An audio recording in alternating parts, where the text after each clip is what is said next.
मध्य प्रदेश सरकार आरक्षण को 50% से 73% तक ले जाना चाहती है और इस एक मूव से भारतीय आरक्षण की सूरत बदल सकती है। मध्य प्रदेश सरकार ने सुप्रीम कोर्ट से कहा है कि आरक्षण की 50% सीलिंग को फ्लेक्सिबल रखा जाए और खास परिस्थितियों में यानी एक्स्ट्रा ऑर्डिनरी सर्कमस्टेंसेज में इसे नजरअंदाज करने की भी इजाजत हो। लेकिन मध्य प्रदेश का मामला समझने से पहले जरूरी है यह समझना कि आखिर ये 50% वाली सीलिंग है क्या और सुप्रीम कोर्ट में Indira Sahni versus union of India वाले केस में आखिर हुआ क्या था जिसके चलते सुप्रीम कोर्ट ने ये सीलिंग लगा दी। वो बात 1979 से शुरू करते हैं, 1979 से। तब एक कमीशन बनाया गया, मंडल कमीशन। इसने ये पता किया कि भारत में कौन कौन सी जातियां हैं जो पिछड़ी हैं और उनके हालात में सुधार के लिए कौन कौन से जरूरी कदम उठाने पड़ेंगे। इस रिपोर्ट से निकल के आया एक डेटा, ऐसा डेटा जिसने अदर बैकवर्ड कास्ट यानी ओबीसी के बारे में डिटेल में बताया, साफ किया कि इस देश में सबसे बड़ी आबादी इसी वर्ग से आ रहे लोगों की है। साथ में दी एक रिकमेंडेशन, वो ये कि पिछड़ी जातियों यानी ओबीसी को 27% रिजर्वेशन दिया जाए। 1990 यानी 1990 में तब के प्रधानमंत्री वीपी सिंह ने कोशिश भी की कि इसे लागू कर दिया जाए, मगर फिर शुरू होते हैं आंदोलन। लोगों ने कहा कि सरकारी नौकरी में अगर इतनी सीटें आरक्षित हो गई तो फिर बाकियों का क्या होगा। इस रिजर्वेशन को सुप्रीम कोर्ट में चुनौती दी गई। केस का नाम इंदिरा साहनी बनाम यूनियन ऑफ इंडिया, भारत सरकार। इस केस का जजमेंट दिया सुप्रीम कोर्ट की एक कॉन्स्टिट्यूशन बेंच ने। बेंच में 9 जजेस थे। जजों ने 6-3 के बहुमत से साफ कहा कि आरक्षण की कुल सीमा कभी भी 50% से ज्यादा नहीं हो सकती। मतलब अनुसूचित जाति, अनुसूचित जनजाति, महिलाओं और ओबीसी इन सब के रिजर्वेशन को मिलाकर कुल आरक्षित परसेंटेज 50% से ऊपर नहीं जाना चाहिए। उसी जजमेंट में कोर्ट ने यह भी कहा कि 50% की सीमा बिल्कुल जस्टिफाइड है, लेकिन अगर कोई एक्सेप्शनल सर्कमस्टेंस हो यानी ऐसा माहौल बन जाए कि आरक्षण के बिना देश प्रदेश में रह रहे लोगों के साथ अन्याय होता दिखे, न्याय ना किया जा सके, तब इस नियम से थोड़ा हटकर भी फैसला लिया जा सकता है। यह बात छोड़ दी गई थी। इस पॉइंट को जहन में रखकर चलिए क्योंकि आगे फिर जिक्र होगा। अभी चलते हैं मध्य प्रदेश वाले रिजर्वेशन केस की तरफ। 1994 में एक एक्ट बना, मध्य प्रदेश लोक सेवा अधिनियम। ये वही एक्ट है जो प्रदेश में आरक्षण के सारे नियम लागू करवाता है। लेकिन 2019 में तत्कालीन कमलनाथ सरकार ने उसमें एक बदलाव किया। एक नया सेक्शन जोड़ा गया जिसके तहत ओबीसी के लिए आरक्षण 14% से बढ़ाकर 27% कर दिया गया। 27%। अब पहले से ही एमपी में अनुसूचित जातियों को 16% और अनुसूचित जनजातियों को 20% आरक्षण मिल रहा था। ऐसे में ओबीसी का आरक्षण 27% कर देने से यह सीमा 50% से ऊपर चली जाती है। तो मतलब 50% वाली सीलिंग तो धराशायी हो गई। और जब इसमें 10% का इकोनॉमिक वीकर सेक्शन यानी ईडब्ल्यूएस कोटा और जोड़ दें तो कुल मिलाकर आरक्षण 73% तक पहुंच जाता है। हालांकि एमपी की जनता का एक बड़ा वर्ग ऐसा भी रहा जो इससे आहत हुआ। जोर डाला गया सरकारी संस्थानों में मेरिट के बेसिस पर ही सिलेक्शन करने के लिए।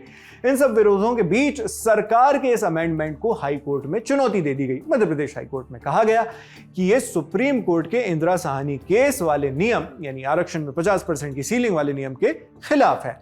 2022 में मध्य प्रदेश हाई कोर्ट ने राज्य सरकार के इस फैसले पर रोक भी लगा दी और इसके बाद 2024 में यह मामला सुप्रीम कोर्ट पहुंचता है। सुप्रीम कोर्ट ने उस वक्त माना कि हाई कोर्ट का डिसीजन एकदम ठीक है, लेकिन आगे की सुनवाई के लिए अक्टूबर 2025 का समय तय कर लिया।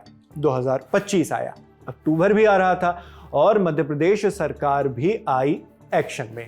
जरा भी देरी न करते हुए 23 सितंबर 2025 को ही सुप्रीम कोर्ट में एक एफिडेविट फाइल की गई। एफिडेविट ये कि प्रदेश में आरक्षण के प्रतिशत को बढ़ाने का फैसला जिन आधारों पर लिया गया वो सब सच हैं और वो इस बात का संज्ञान लेते हैं।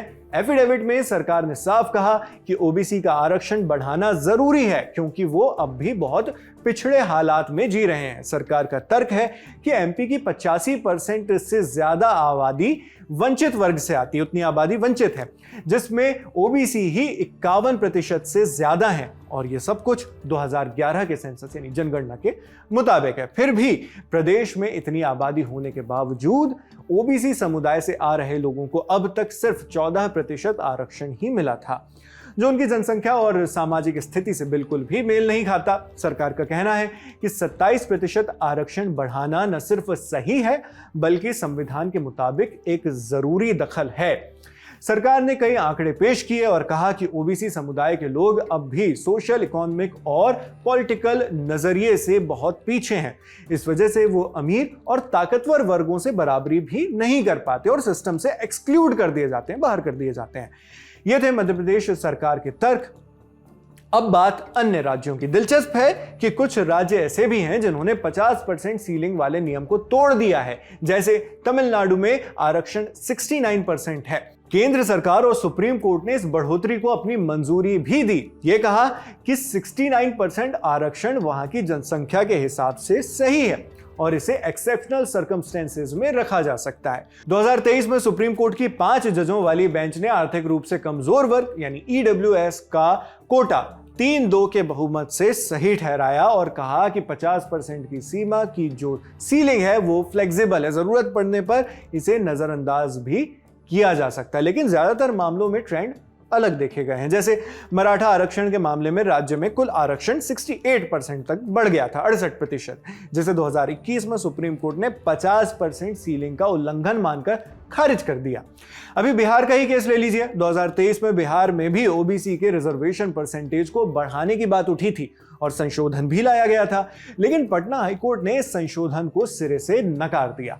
हाईकोर्ट ने कहा कि राज्य सरकार ने सुप्रीम कोर्ट के 50% सीलिंग वाले प्रिंसिपल को बाईपास कर दिया है और यह नियम का उल्लंघन है। पटना हाईकोर्ट ने राज्य सरकार को फटकार भी लगाई कि रिजर्वेशन बढ़ाने से पहले अच्छे से रिसर्च नहीं किया है, डेटा ही नहीं लेकर आए और इतना बड़ा कदम उठाने का फैसला ले लिया, हाईकोर्ट कहता है। लेकिन मध्य प्रदेश में आरक्षण के मामले में अभी तक ऐसा नहीं लग रहा है, क्योंकि मध्य प्रदेश सरकार ने डेटा और रिसर्च की झड़ी लगा दी है। यह देखना दिलचस्प होगा कि इन सब के तहत क्या सुप्रीम कोर्ट इस बात से कन्विंस हो पाएगा कि मध्य प्रदेश में ओबीसी कोटा बढ़ाने की वाकई नौबत आ चुकी है। अब इस मामले और इससे जुड़े सवाल से बेहतर ढंग से रूबरू होने के लिए हमने बात की संविधान विशेषज्ञ फैजान मुस्तफा से। पूछा कि क्या इस मामले से भारतीय आरक्षण की शक्ल हमेशा के लिए बदल जाएगी। आइए उनका जवाब सुनते हैं। सुप्रीम कोर्ट ने ये 50% की अपर लिमिट इसलिए लगाई क्योंकि संविधान में प्रावधान है कि आरक्षण इफिशिएंसी ऑफ एडमिनिस्ट्रेशन के ऊपर बुरा असर न डाले।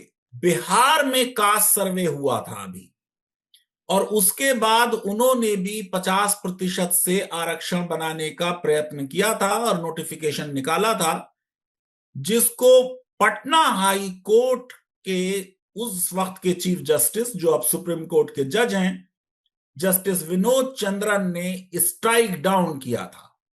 और उन्होंने ये कहा था कि आरक्षण संविधान ने इनएडिक्वेसी ऑफ रिप्रेजेंटेशन पर देने की बात की है।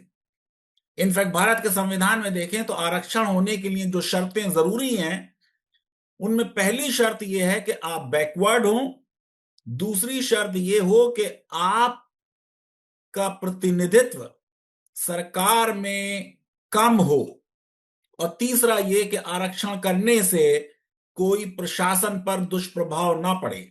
ऐसा ही मुद्दा तेलंगाना में भी हो चुका है। कई वर्षों पहले 2017 में मुसलमानों का रिजर्वेशन बढ़ाने कर कोशिश की गई, जिससे 50% की जो अपर लिमिट थी वो इन्फ्रिंज हुई और केंद्र सरकार ने उसको अप्रूव करने से मना किया।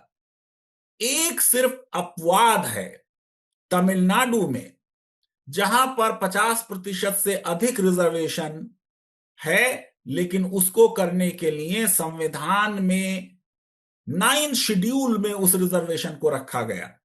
उसके बाद से किसी भी रिजर्वेशन को 9 शेड्यूल में नहीं रखा गया है। लेकिन इस बात की बहुत कम उम्मीद है कि सुप्रीम कोर्ट 8 अक्टूबर को इस मामले में कोई अंतिम फैसला देगी या कोई अंतरिम राहत देगी।